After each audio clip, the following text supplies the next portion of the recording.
촌철살인의 명쾌한 한마디부터 속 터지는 막말까지 한 주간의 말말말로 정치권 이슈를 정리하는 각설하고 시작하겠습니다. 더불어민주당 최민희 전 의원 나오셨습니다. 어서 오세요. 예, 불굴의 희망 최민희입니다. 네. 그리고 이제 이 좀비 최고위원을 탈피. 예, 미래통합당 네. 이준석 전 최고위원 나오셨습니다. 어서 오세요. 네, 안녕하십니까. 예. 이번에 완전히 떨어진 거죠, 이게. 예, 다행입니다. 이게 사실 제가 최고위원자를 떼지 못한다는 건 저희 지도체제가 출범하지 못한다는 의미이기 때문에 네. 걱정이 많았었는데 그래도 잘 안착하고 있는 모양새입니다. 그러면 저는 전 최고위원 이렇게 소개를 해드리면 되나요, 당분간? 예, 그렇게 하셔야 돼요. 아, 그렇죠. 네. 예. 이렇게 미래가 촉망되는 정치인 네. 이준석 이렇게 하는 게 제일 좋을 것 같습니다. 아, 알겠습니다. 불굴의 여인 최민희 뭐 이거 같이. 자, 그리고 말씀을 잘 만드시는 두 분과 아니 최민희 의원님 함께하는 보통 거. 요즘 네. 본인 소개하실 때 그렇게 네. 하시는 거 보고 참 인상적이었어요. 저도 같이 방송할 때 말고 지나가다가 몇 번 들었거든요. 예. 근데 확 바뀌더라고요. 정치자 입장에서는. 알겠습니다. 내일 국회 개원 이제 해야 되는 겁니다. 원래는 법적으로 볼 때는. 근데 여야는 뭐 오늘 뭐 단판 짓는다는 얘기도 있고 뭐 줄다리기 계속되고 있는데 어떻게 보세요? 최민희 의원께서는. 일단 오늘 단판 지으시면 참 좋겠습니다. 네. 예, 국민들께서는 아마 오늘 협상이 잘 돼서 협상안이 나오길 바라실 것 같습니다. 네. 그런데 그 6월 5일 날 개원도 했으면 좋겠어요. 예. 예, 한 번이라도 좀 이렇게 했으면 좋겠다 싶은데 이게 제 기억으로는 18대 때도 이렇게 순차 개원을 한 적이 있었더라고요. 그러니까 일단 개원을 하고 예. 국회의장단만 뽑고 원 구성 협상을 이후에 진행하는. 그러니까 상임위원장 구성이라든가 이런 그런 것들은 건 나중에 하고. 근데 이제 무려 그때는 80일도 지나서 88일인가 그랬다고 예, 네. 들었어요. 예. 그랬거든요. 아, 개원만 하고 예. 88일 동안 상임위 구성을 못했군요. 예, 그렇게 된 것으로 제가 기억하는데 맞을 거예요. 그래서 일단은 6월 5일이 법적 개원 일신이 개원하고 네. 의장단만 뽑고 왜냐하면 의장단은 다 결정되어 있는 거거든요. 예. 그러니까 뽑고 그리고 그 상임위 협상은 조금 시간을 두고 하는 게 어떨까 싶습니다. 이거 왜 이렇게 문제되냐면요. 제가 19대 때 들어갔을 때도 원구성 협상이 늦어져서 한동안 이렇게 좀 시간이 떴는데 그때 세비 문제가 굉장히 문제가 됐어요. 아직 일도 안 했는데 세비를 세비는 받느냐. 왜 받냐. 예. 일단 국회의원은 상임위가 구성돼야 의미 있는 일이 시작되거든요. 예. 뭐 지역구 관리하는 게 국회의원 일이다 그런 말씀하시는 건 정말 곤란합니다. 그거는 차기 총선 준비하시는 거잖아요. 네. 개인적인 일이고 일단 상임위가 구성돼야 네. 일이 시작됐다고 보는 게 맞거든요. 그러니까 그때 되게 괴로웠습니다. 네. 그 원구성이 안 되고 국회가 안 열리고 상임위 안 열리니까 공부하라고 국회 들어간 건 아니잖아요. 국회의원들이 이런저런 모임만 하라고 세비 주는 거 아니잖아요. 네. 그래서 가능하면 빨리 협상을 끝내셔서 300명이 일할 수 있게 해주시는 게 좋을 것 같아요. 예. 이준석 전 최고는 어떻게 보세요? 18대 국회 때 실제로 원구성이 굉장히 지연되고 그걸로 인해서 의정 활동이 상당히 지연됐던 건 사실이죠. 그때도 이제 보수 정당이 거의 다 합치면 180, 200석 가까운 의석을 갖고 있었기 때문에 네. 뭐 그것 때문이냐라고 하면 그때는 약간 달랐어요. 뭐냐면 그러니까 18대가 친박연대까지 포함하면 그 정도 숫자가 나왔죠. 예. 민주당이 80몇 석이었으니까요. 근데 이제 그때는 특수한 상황이 뭐였냐면요. 그때도 4월 달에 이제 선거가 있고 6월 초에 이제 원구성을 해야 되는데 4월 말에 이제 피지수첩 보도 터지고 나가지고 그 광우병이 터졌어요. 5월 30일 이때 한참 터졌죠. 예. 뭐 이제 원구성 협상하는 게 아니라 다 그거에 지금 매몰돼 있던 상황이었어가지고 그때는 다소 좀 특수한 상황이었고 이번에는 뭐 의석수는 정반대가 됐지만은 민주당이 어쨌든 관행에서 좀 탈피하려는 모습 또는 관행을 깨려는 모습 속에서 이제 많은 국민들이 인지하고 계시겠지만은 법사위와 예결위를 야당이 가져가는 관행을 엎어버리기 위한 그런 기도 중에 있는 거거든요. 네. 저는 그래서 그냥 하던 대로 하면 됩니다. 그럼 내일 원 개원합니다. 모레 원 개원합니다. 그러니까 하던 대로 법사위나 예결위를 미래통합당에서 맡으면 된다. 그냥요. 지금까지의 13대 이후의 관행을 그냥 지켜가지고 원내 다수당이 국회의장을 가져가고 원내 소수당이 법사위원장과 예결위원장을 가져가는 방식으로 가면 되는데 거기서 탈피하려다 보니까 이런 모습이 있는 거니까 뭐 이견이 있을 때는 원안대로. 예, 그게 가장 깔끔하지 않겠습니까? 네, 이견이 있으면 원안대로 그게 말씀하시는데. 원하는 이 세상에 없고요. 주호영 대표가 18대 원구성할 때 원내 과반 의석을 얻은 정당이 이러저러하게 하는 게 맞는 것이다. 네. 또 심재철 의원이 말씀하시기를 미국처럼 다수당이 상임위원장 전체를 가져가고 네. 그리고 책임을 확실히 지는 그렇게 가는 게 맞다. 이런 말씀도 있었어요. 아니, 그러니까 민주당은 반대로 이야기하지 않았겠어요 그때. 그렇죠. 그런데 국회의 관행이라는 게 저는 다 옳다고 생각하지 않습니다. 네. 예를 들면 법사위 위원장을 야당이 하고 야당이 법안을 발목 잡고 노골적으로 법사위로 게이트 키핑을 하고 이게 관행이라면 그 관행이 옳습니까? 그리고 저는 18대 때부터 박영선 장관이 법사위원장 할 때 진짜 미래통합당 쪽에서 문제 제기 많았거든요. 예. 그리고 그 문제 제기는 타당했어요. 그러니까 법사위만 왜 자꾸 심사까지 합니까 법안에? 그냥 법사위는 다른 상임위처럼 국정감사 하시면 돼요. 네. 그냥 하나의 상임위만 되면 됐지 왜 법안 자구체계 심사권을 가지고 상원 역할을 하고 국회위에 국회 역할을 합니까? 게다가 법사위를 통하여 법원과 이런저런 로비를 하지 않았냐는 의혹이 네. 사법농단 과정에서 불거지지 않았습니까? 그것도 흐지부지 됐어요. 네. 그것도 이해할 수 없어요. 사법농단 과정에서 법사위와 법원행정처의 소위 그 유착 관계가 일부 드러났는데 그 부분 수사는 어떻게 되고 있는지. 예, 그래서 저는 법사위를 그렇게 두면 안 된다고 생각합니다. 그래서 관행도 뜯어 고치고 네. 그러니까 앞으로는 내로남불이 양쪽에서 안 일어나게 이번에 좀 확실히 협상을 해 주시면 어떨까요? 이준석 위원께 그럼 그 질문을 드려볼게요. 뭐 말씀하신 것처럼 합리적으로 합의가 돼서 개원을 한다 그러면 깔끔하겠는데 그리고 뭐 개원은 먼저 하고 만약에 상임위는 이후에 계속 논의를 한다 그러면은 그거야 뭐 시간이 언제가 될지 모르겠지만 그때 가서 협상이 되면은 상관이 없는데 만약에 민주당이 단독 개원해서 이걸 강행하려고 한다 그러면 그때는 어떻게 되나요? 뭐 의장 선출까지는 그래도 용인할 수 있는 부분이 있겠지만은 전례도 예. 있고 다만 이제 상임위원장을 독식하려고 하는 행태 또는 이제 법사위와 예결위를 독식하려는 행태가 나온다면은 네. 그거는 투쟁을 강제하는 것이죠. 예. 그리고 사실 의회가 조기에 원구성이 되지 않으면 예. 가장 이제 부담이 적은 것은 그 행정부죠. 행정부 입장에서는 견제 역할을 하는 입법부가 네. 기능을 하기 전에는 뭐 행정부가 사실 대부분의 기능을 수행할 수 있으니까요. 그리고 국민들 자체가 의회에 대한 비난이 집중될 테니까요. 그 상황에서 국정의 주도권을 행정부가 가져갈 수 있는데 예. 뭐 어쨌든 비극이죠. 예. 국가의 그 삼권 분립 체계 중에 하나가 전혀 동작하지 않은 상태로 있는다는 그것도 것은. 시작부터. 그렇기 예. 때문에 야당 입장에서 참 불리한 협상입니다. 수적으로 밀리기도 하거니와 네.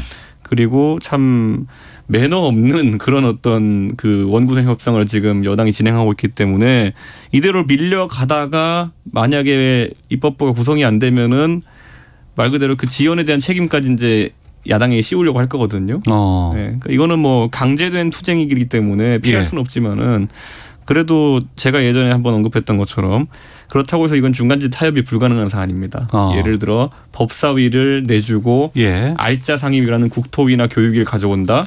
그거야말로 야합입니다. 야당이 하는. 그렇기 때문에 뭐 당 내에서도 그렇게 하진 말자라는 의견이 높은 것으로 지금 알고 있습니다. 네. 민주당은 그러면 어떤 그 계획을 가질 것으로 보세요? 뭐 일단 내일 개원한다는 겁니다. 예. 그거는 뭐 하늘이 두 쪽 나도 하겠다니까 하늘이 두 쪽 나는 일은 없을 테니 할 것 같고요. 그다음에 지금 이제 얘기한 부분에서 형식 논리가 있고 내용이 있습니다. 형식 네. 논리는 국회가 타협해야 한다. 협상에 의해서 국회를 운영해야 하는데 사실 형식 논리예요. 그렇게 하는 이유가 뭡니까? 그거는 이번 그 국회에 국민이 기대하는 게 몇 가지 있을 거라고 생각합니다. 우선 코로나19로 인한 경제적 어려움을 빨리 탈피하는데 문재인 정부 흔들지 말고 협조해라. 이거 국민의 소리예요. 예, 그거 하나 있고 그다음에 두 번째 정파적으로 나누어져 있긴 하지만 검찰 개혁에 반대하는 국민은 저는 없는 것 같습니다. 그건 보수 진영에서도 검찰 개혁에는 찬성하는데 공수처가 잘못됐다 지금 이렇게 얘기하고 있는 것이거든요. 예. 그러니까 다수의 국민은 공수처에 찬성하고 있기 때문에 그 공수처 설치를 위한 개혁 입법 그리고 기타 개혁 과제 이 부분에 대한 요구도 일정 부분 있다고 생각하거든요. 이건 예. 내용이에요. 예. 그런데 형식적으로 야당과 협치를 해야 되기 때문에 이게 뭐 협치해라. 형식이 더 중요하다. 이거 주로 언론이 그렇게 몰아갈 것 같고요. 저는 예측할 수 있습니다. 네. 만약에 민주당이 단독 개원하면 조선일보를 비롯한 보수 언론이 뭐 미래통합당 주장에 힘을 실으면서 프레임을 짜겠죠. 뭐 독재다, 뭐다, 뭐 오만하다, 뭐 이렇게. 그런데 그걸 감수하고라도 단독 개원을 하고 상임위 협상에서 법사위만큼은 내주지 않으려면 네. 민주당이 내용상으로 확실한 비전을 제시해 줘야 되는 것이죠. 예, 근데 이런 거 피하고 싶죠. 누구나. 알겠습니다. 협상하고 싶을 겁니다. 주호영 원내대표와 김태년 원내대표 양 당의 원내대표가 오늘 아마 단판을 짓는다고 하는데 그럼 당 차원에서는 이 원구성 협상에 대해서 어떤 입장을 갖고 있는지 궁금하기도 하거든요. 어제 그 통합당의 김종인 비대위원장이 민주당 이해찬 대표를 예방했다고 합니다. 인서트 준비되어 있는데요. 들어보겠습니다.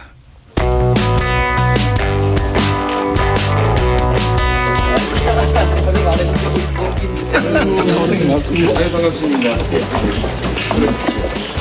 정당 문화하고 국회하고 이런 걸 좀 이렇게 혁신하는 그런 좀 좋은 시작이 됐으면 좋겠다. 네, 여야가 좀 나라 발전을 위한 상황에 협조할 수 있는 지난 4년 전에는 내가 여기 자리에 앉아 있었어요.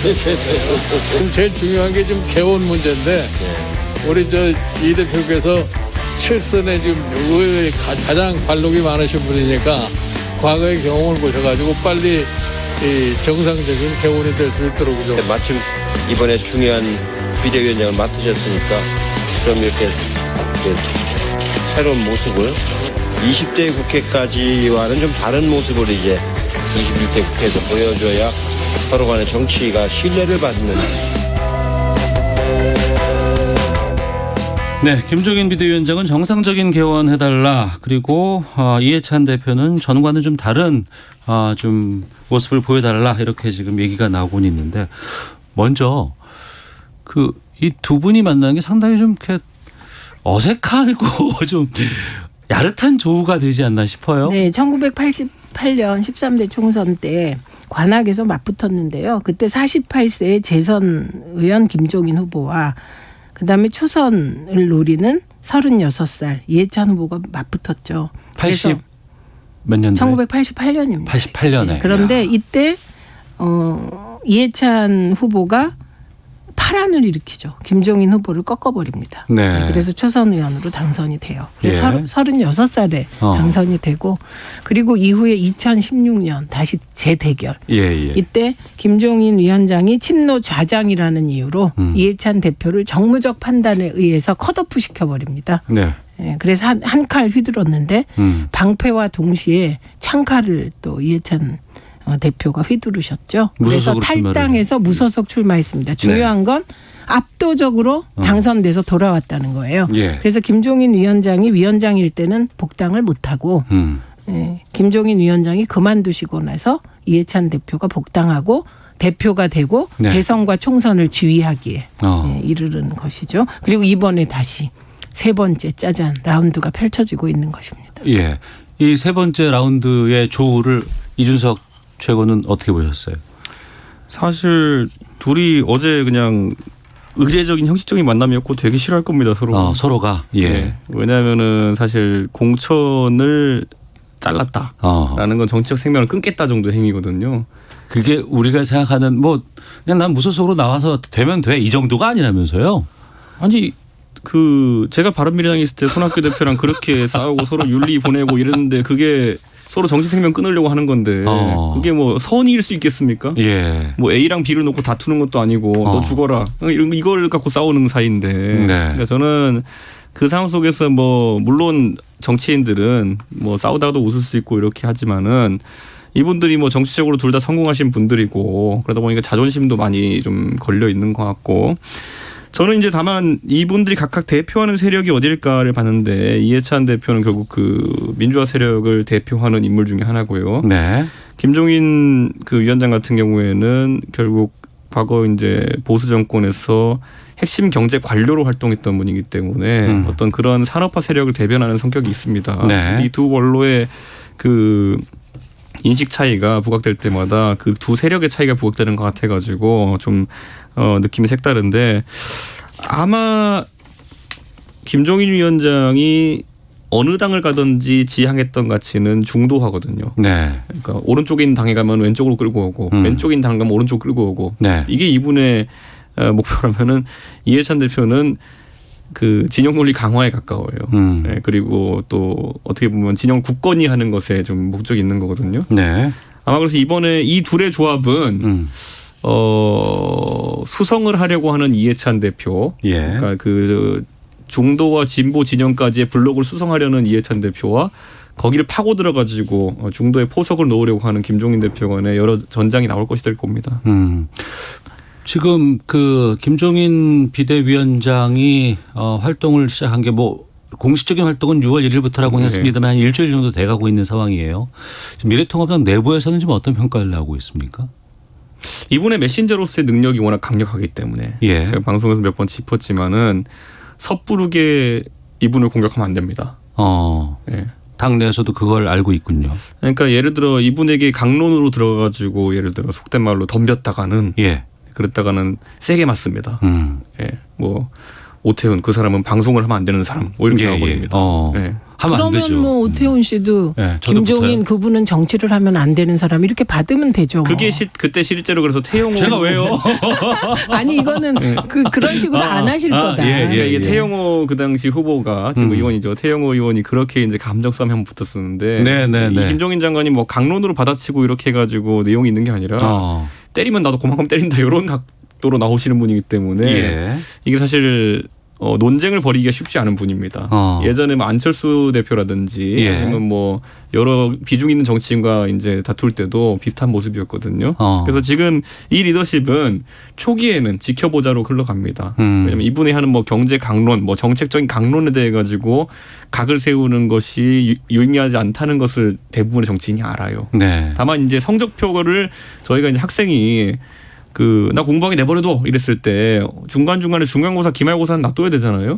그 중간고사가 뭐가 될까에 대해 가지고 다들 좀 고민인데 지금은 큰 중간고사가 없습니다. 선거나 이런 것들이. 네. 그러다 보니까 매주 쪽지 시험 보는 거, 그러니까 지지율 추이. 예. 매주 그 쪽지 시험 결과에 따라 가지고 당내 리더십이 좀 구축될 수도 있고 아니면 조기에 흔들릴 수도 있습니다.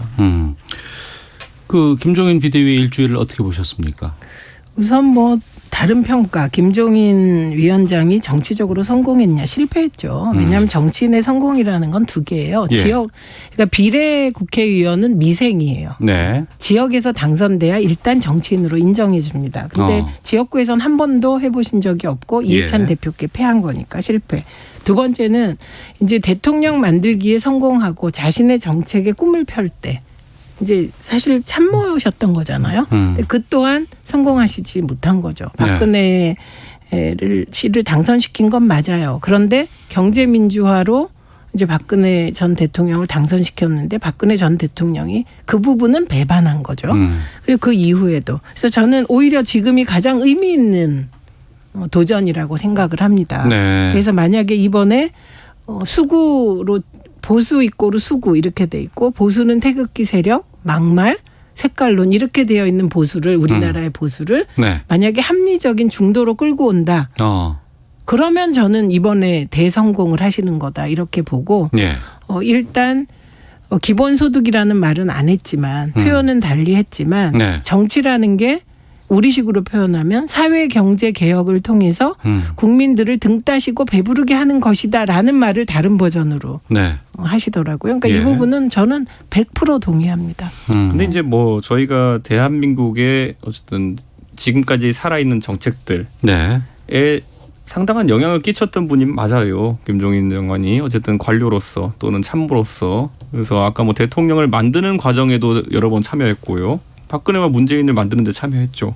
그리고 과거에 또 대통령의 어쨌든 수석 보좌관으로 있으면서 대한민국 경제에 굵직한 어쨌든 개혁 과제들을 수행했던 적도 있거든요. 뭐 재벌 개혁이라고 하는 그 모호한 네 글자가 지금 야당이 계속 이제 여당이 신주단지처럼 야당 시절부터 하고 있는 단어지만은 실질적인 성과를 냈던 사람은 과거에 노태우 정부 시절에 김종인 장관 정도밖에 없어요. 그 영역에 있어가지고. 네.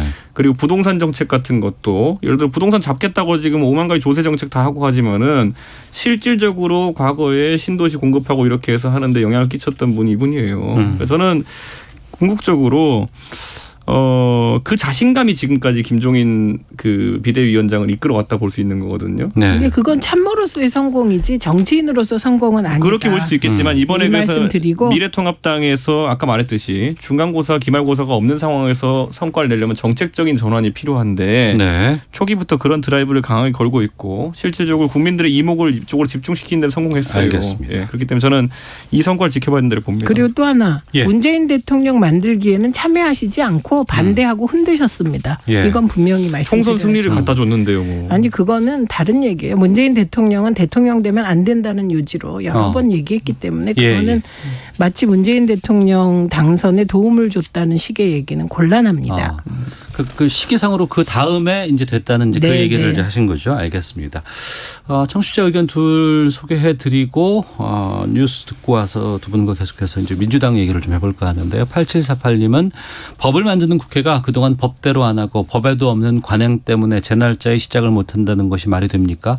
이번 기회에 법대로 제대로 출발해야 합니다라는 의견 주셨고 4531번님은 물론 의석수는 민주당이 많다고 해도 야당을 지지하는 국민들도 적지 않다는 사실을 잊지 말았으면 합니다. 모든 상임위를 민주당이 가져간다는 건 안 될 일입니다라는 의견도 주셨습니다. 헤드라인 뉴스입니다. 정부가 수도권 지역에서 코로나19 집단 감염이 역학조사 속도보다 더 빠르게 연쇄적으로 전파되고 있다며 수도권 주민들은 다음 주말까지 모임을 취소하고 집에 머물러 달라고 강조했습니다. 한국 법원이 일제 강제징용 소송과 관련해 일본 기업 자산 현금화를 위한 공시송달을 결정한 가운데 피고인 일본제철 측이 배상에 응하지 않겠다는 뜻을 밝혔습니다. 한국 법원이 일제 강제징용 소송 관련 일본 기업의 자산을 매각하면 일본 정부의 대항 조치로 한일 관계가 더욱 악화할 가능성이 있다고 일본 언론은 오늘 보도했습니다.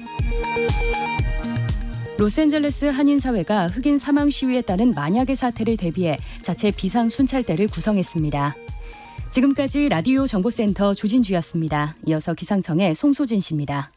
미세먼지와 날씨 정보입니다. 그제 발원한 황사가 날아오면서 지금 미세먼지 농도가 수도권과 강원도, 충북과 경북 지역을 중심으로 나쁨으로 나타나고 있습니다. 이 먼지들은 계속 동쪽으로 이동을 하면서 농도가 차차 떨어져 다시 보통 수준을 회복할 전망입니다. 한편 지금 대구와 순천, 창녕 등 남부지방 곳곳에 올여름 첫 폭염주의보가 내려져 있습니다. 오늘 낮 기온이 대구와 경주 합천 35도, 구례 34도까지 치솟겠고요. 그 밖의 지역도 강릉, 대전, 광주 31도, 서울 26도 등으로 30도입니다. 이어서 이 시각 교통 상황을 KBS 교통정보센터 오수미 씨가 전해드립니다. 네, 이 시각 교통정보입니다. 날이 더우면 교통사고 발생률도 높아질 수밖에 없는데요. 오늘 더위에 집중력이 흐트러지지 않도록 각별히 주의를 해주시기 바랍니다. 서해안고속도로 목포 쪽으로 대천 1차로에서 사고가 발생했는데요. 처리를 하고 있습니다. 여파가 따를 정도는 아니지만 잘 살펴서 이동을 해주시기 바랍니다. 경부고속도로 서울 쪽으로는 건천 부근에서 1, 2차로를 막고 공사 중이라 3km 막힙니다. 중부 내륙고속도로 창원 방향은 문경세제 터널 부근에서 진행되는 작업을 앞두고 3km 정체입니다. 수도권에서는 서울 외곽고속도로 판교 일산 방향 청계터널 부근에서 공사 여파로 밀리고 있습니다. 계속해서 장수에서 송내 사이로 차들이 많고요.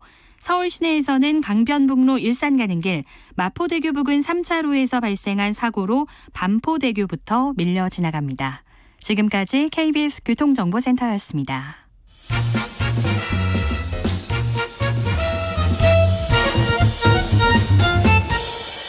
오태훈의 시사본부. 네, 목요일에 각설하고 최민희 더불어민주당 전 의원, 이준석 미래통합당 전 최고위원과 함께하고 있습니다. 지난 총선 앞두고 벌어진 일이었습니다. 공수처 반대 기권표를 던진 금태섭 이젠 전 의원이죠. 그런데 최근 민주당으로부터 경고 징계를 받았습니다. 금 전 의원은 반발하면서 재심 신청을 하기도 했는데요. 관련 인터뷰 듣고 두 분과 계속 말씀 이어가겠습니다.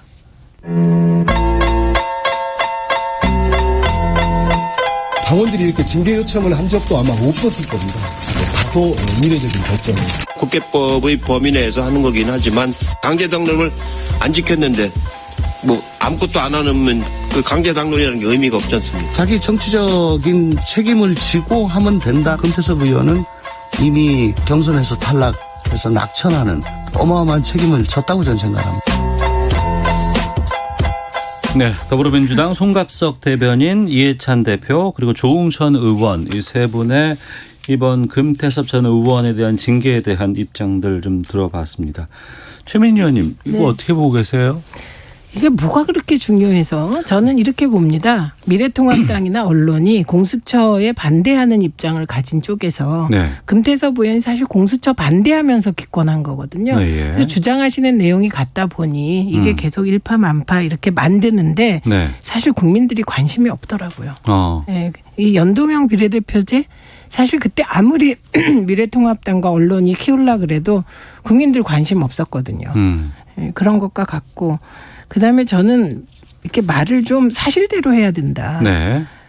그 금태섭 의원이 책임진 거 없습니다. 경선에서 탈락한 거 책임진 거 아니에요. 네. 책임진 게 아니라 당원과 지지자들이 금태섭 의원에게 책임을 물은 거예요. 책임진 게 아니야. 떨어진 거예요. 그러니까 네네. 정확히 표현하셔야 되고 어. 또 금태섭 의원은 지금 이제 언론이나 야당에서 엄호해주고 뭐 이런저런 보수 논객들이 이거 옹호해 주니까 본인은 오류가 하나도 없다고 생각하시는 것처럼 네. 저것 또한 곤란하죠.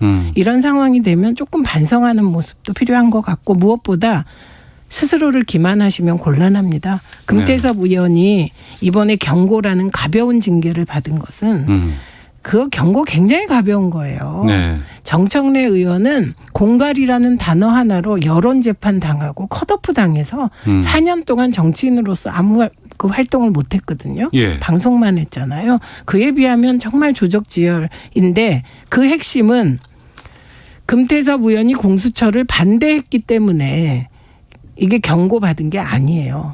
수없이 많은 토론을 거쳐서 강제적 당론으로 결정됐는데 그러니까 이해찬 대표가 말한 강제 당론. 네. 당연히 그걸 안 따랐기 때문에 그래서 경고받은 것입니다. 예. 근데 이걸 자꾸 자기가 다양한 의견을 얘기해서 경고받았다고 그렇게 거짓말하시면 정말 곤란하고요. 금태섭 의원은 뭐 제가 보니까 다음에 대표 경선 나가셔서 네. 뭐 당원 당규를 고치자고 하든지 아니면 금태섭 의원이 창당을 하시든지 뭐 그렇게 좀 사나이다운 기대해 보겠습니다. 네, 이준석 전 최고는 어떻게 보고 계세요?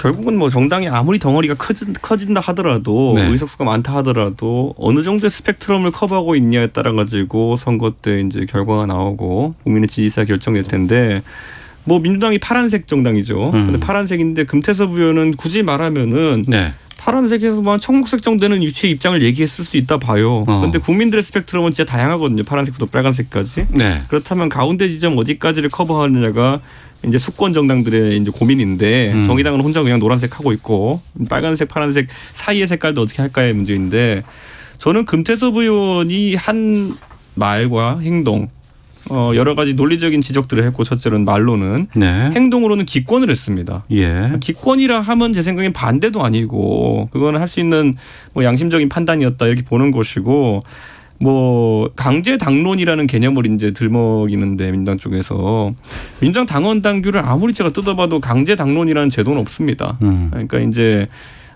약간 코걸이식 이런 귀 걸면 귀걸이 코걸이식 이런 거고 뭐 당을 해당 행위했다 아니면 명예를 실추시켰다 이런 포괄적 규정으로 금태섭 의원을 이제 징계하려고 하는 것 같은데 이렇게 얘기하고 싶은 게 100년 갈 것 같던 새누리당이 네. 언제 내려앉았냐면요. 증세 없는 복지는 허구입니다. 라는 본인 권한에서 할 수 있는 정치적 발언에 대해 가지고 저 사람은 배신자다. 네. 내쫓아야 된다.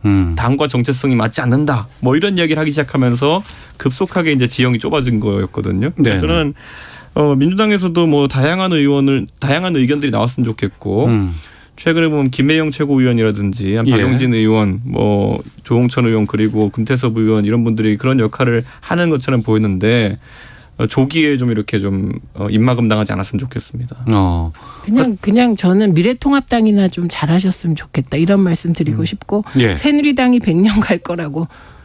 저는 생각한 콘크리트는 길게 갈 거라 생각했어요 원래. 그거는 아무도 그렇게 생각 안 했어요. 왜냐하면 새누리라는 단어 자체가 오래 갈 게 아니고 과거에 열린우리당 그때도 뭐 20년 간다 이랬는데 그때도 열린우리당이랑 당명으로 20년 갈 거라고 생각한 사람 없어요.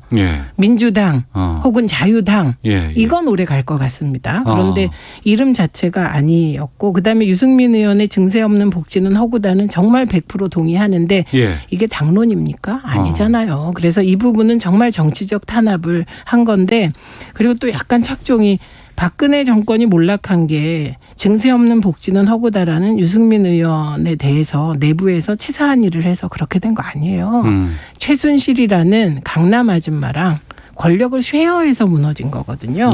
그리고 그건 뭘 얘기하냐면 청와대가 공적 라인이 움직이지 않고 최순실의 비선이 움직였다는 거. 이것 때문에 무너진 거예요. 그래서 그렇게 확대하시면 안 될 것 같고 그다음에 조홍천 의원의 예를 들겠습니다. 저는 조홍천 의원이 늘 소신 발언을 하세요. 그리고 들어보면 저런 측면이 있겠구나 싶어요. 그런데 강제적 당론이 결정되면 따르세요. 조홍천 의원은. 네. 그리고 분명히 얘기를 하세요. 나는 당론이기 때문에 당인이라 따랐다. 그건 당인의 기본이다. 그런데 중요한 건 나는 공수처가 요거 고쳐져야 된다고 생각한다. 그럼 그분은 공수처를 그렇게 바꾸기 위하여 또 개정안을 내고 그러는 거거든요. 그러니까 너무나 두 분이 비교가 된다. 이런 거고. 그다음에 금태섭 의원은 지금까지 하는 행태를 보면 민주당에 몸담고 있으면서 미래통합당 쪽에 구미에 맞는 말. 조선일보를 비롯한 보수 언론 지면에 실릴 법한 말 골라가면서 합니다. 그런데 그런 사람을 총선 기획단에 넣지 않았습니까? 이해찬 대표가. 보통 총선 기획단에 넣으면 경선에서 다 이겨요. 근데 진 거예요. 조홍천 의원은 경선에서 너끈하게 이깁니다. 그 차이가 뭘까? 그래서 적어도 정당 정치의 기본은 당인으로서 다수결로 결정된 건 따라야 된다고 민주당과 지지자들이 다수가 생각하고 있다는 거예요. 그래서 그걸 뛰어넘는 멋진 정치, 진영을 뛰어넘는 정치 하시려면 진영 탈피 당. 이런 당을 만드셔야 되는 거죠. 아니 금태섭 의원께서 이제 경선을 통해 가지고 이제 그 당원들 선택을 받지 못했기 때문에 이제 아웃된 거다 이렇게 계속 주장하시는데 그건 맞죠. 결과론적인 얘기고 많은 국민들은 그 과정 다 알고 있죠. 금태섭 의원의 지역구에 소위 말하는 아주 친문 색채가 강했던 지금의 뭐 당선된 이제 김남국 의원이라든지 아니면 강선우 의원 같은 분들이 가서 달라붙었죠. 아니에요. 달라붙었죠. 달라붙어가지고. 결국에는 결투를 신청한 거죠. 경선이라고 하면. 그런데 사실 이제 영화 글래디에이터 보면 그런 게 있어요. 황제가 이제 그 막시무스라는 장군이 인기가 좋으니까 결투를 해서 쓰러뜨리는 것밖에 방법이 없는데 붙으면 내가 질 것 같고 그러면은 칼로 한번 찌르고 이제 내보내는 겁니다.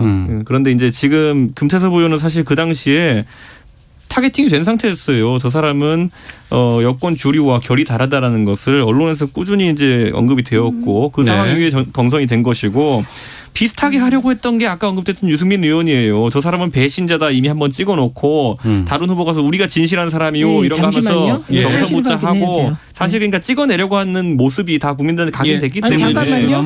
그러면 그런 그 당시에 보수 언론을 중심으로 금태섭 후보를 옹호하는 여론이 엄청 셌거든요. 방송도 다. 미래통합당까지 지원 사격을 했어요.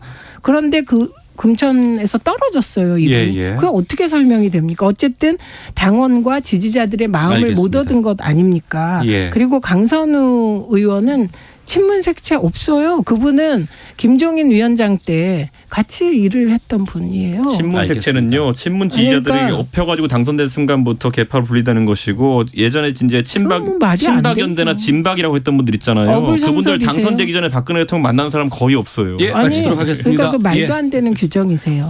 알겠습니다. 청취자 의견 소개해드리고 마무리 짓겠습니다. 2904님은 금태섭 의원 징계 옳지 않습니다.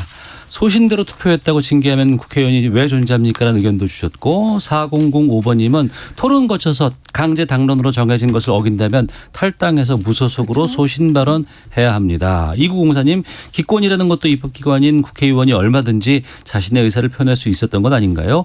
1255님 금태섭 의원은 당론이 마음에 안 들면 당적을 바꾸면 해결됩니다. 당론에 따르지 않으려면 왜 당적을 갖나요? 라는 다양한 의견들을 보내주셨습니다. 각서라고 마치겠습니다. 두 분 말씀 고맙습니다. 고맙습니다. 오태훈의 시사본부는 여러분의 소중한 의견을 기다립니다. 짧은 문자 50원, 긴 문자 100원의 정보 이용료가 되는 샵 9730, 우물정 9730번으로 문자 보내주십시오.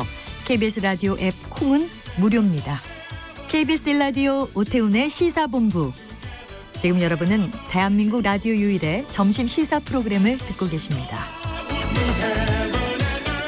온라인으로 무언가를 구입한다거나 아니면 어디 여행을 가